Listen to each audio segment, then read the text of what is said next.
Hello दोस्तों, YouTube के planet classes में आपका स्वागत है। आज हम पढ़ेंगे क्लास 10 संस्कृत का दूसरा अध्याय पाटलिपुत्र। और मैं आपसे दावा के साथ कहता हूँ कि इस वीडियो को देखने के बाद दूसरा पाटलिपुत्र से कोनो वीडियो दूसरा देखने की ज़रूरत नहीं है। तो चलिए शुरू करते हैं। पहला क्वेश्चन है, पाटलिपुत्र पटना के नाम से कब से प्रसिद्ध हुआ? तो ये मध्यकाल से ही प्रसिद्ध हो गया था। उसके बाद क्वेश्चन नंबर 2 है कि किसने कहा पाटलिपुत्र की नगर शोभा देखने में प्रिय था? तो ये मेगास्थनीज ने कहा था। उसके बाद क्वेश्चन नंबर 3 है कि पटना का पुराना नाम क्या था? तो पटना का पुराना नाम क्या था आप बता सकते हो? तो इसका राइट आंसर हो जाएगा ऑप्शन ए, पुष्पपुर। पटना का पुराना नाम क्या था? पुष्पपुर। उसके बाद क्वेश्चन नंबर 4 है। क्वेश्चन नंबर 4 में आपसे ये पूछ रहा है कि मध्यकाल में पटना लगभग कितने वर्षों तक जीर्ण क्षीण रहा? तो इसका राइट आंसर हो जाएगा ऑप्शन नंबर सी, 1000 वर्ष। उसके बाद है क्वेश्चन नंबर 5, और 5 में कह रहा है कि पटना के उत्तर दिशा में कौन सी नदी है?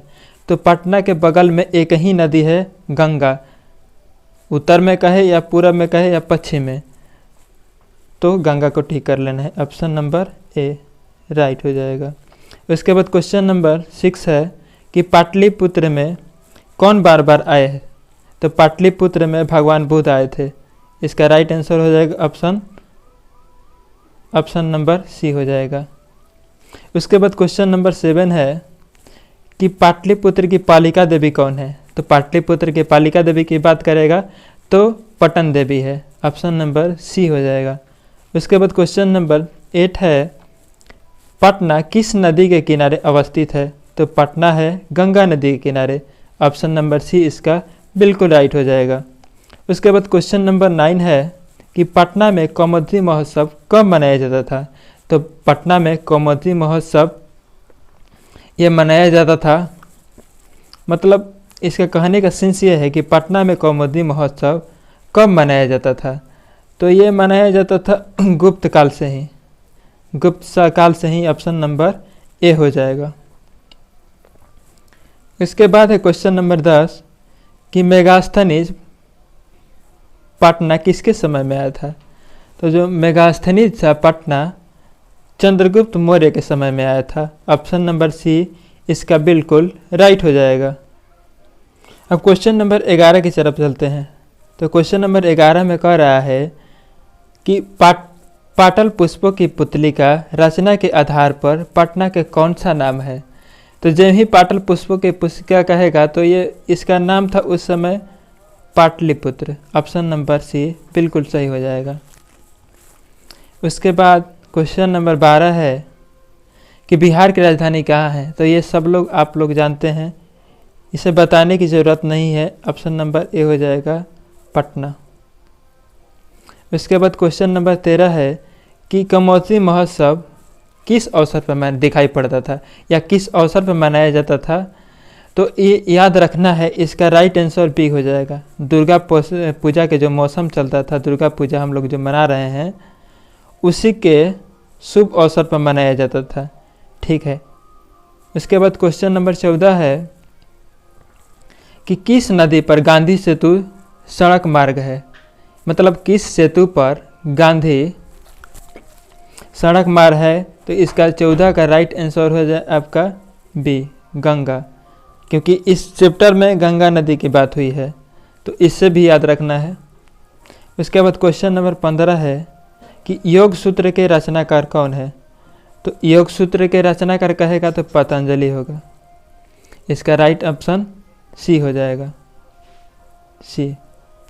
उसके बाद क्वेश्चन नंबर 16 है कि शरद काल में कौन सा महोत्सव मनाया जाता था? तो शरद काल कहेगा, शरद काल होगा, तो शरद काल कहेगा तो इसका राइट आंसर हो जाएगा कौमुदी महोत्सव। उसके बाद है 17 नंबर क्वेश्चन है कि कौमुदी महोत्सव किस वंश से प्रचलित है? तो जो कौमुदी महोत्सव था ये इसका बिल्कुल सही हो जाएगा गुप्त वंश। ये गुप्त वंश से ही प्रचलित है। इसका राइट आंसर हो जाएगा बी। उसके बाद क्वेश्चन नंबर 18 है कि व्याकरण के रचनाकार कौन है। तो व्याकरण के रचनाकार की बात करें तो पाणिनि है, और संस्कृत के भी रचनाकार की बात करेगा तो पाणिनि ही है। संस्कृत का भी आपसे पूछ दे तो इसका भी पाणिनि होगा, तो इसका राइट आंसर क्या हो जाएगा, बी हो जाएगा।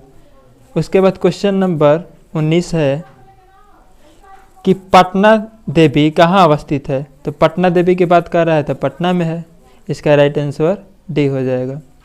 उसके बाद क्वेश्चन नंबर 20 है कि एशिया का सबसे लंबा पुल सेतु कहाँ पर है। पुल यानी सेतु, पुल का मतलब सेतु होता है, तो ये पटना में है, इसका राइट आंसर सी हो जाएगा। उसके बाद नेक्स्ट वन क्वेश्चन है 21, पूछ रहा है कि गोलघर कहाँ पर है। तो गोलघर पटना में है, तो इसका राइट आंसर क्या हो जाएगा आपका, इसका राइट आंसर हो जाएगा पटना, ऑप्शन नंबर सी।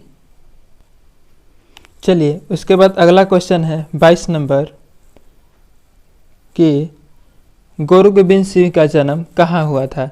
तो गुरु गोबिंद सिंह का जन्म भी पटना में हुआ था, उसका राइट आंसर हो जाएगा ए।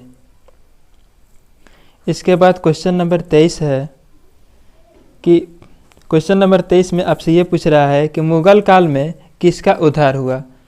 तो मुगल काल में ये पटना का उद्धार हुआ था, यानी पाटलिपुत्र, ऑप्शन नंबर इसका बी बिल्कुल राइट हो जाएगा।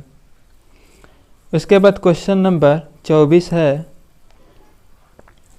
कि गुरु सिख संप्रदाय के कौन से गुरु हैं।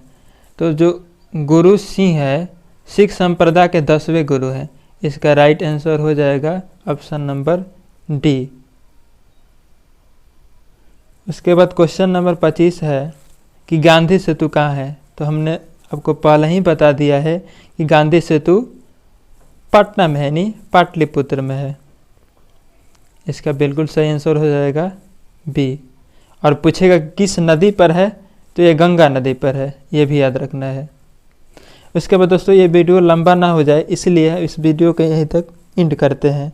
और इस वीडियो का आप अगर PDF चाहते हैं तो इसका लिंक मैंने डिस्क्रिप्शन में दे रखा है, वहाँ से आप लोग टेलीग्राम ग्रुप में ज्वाइन हो जाइए।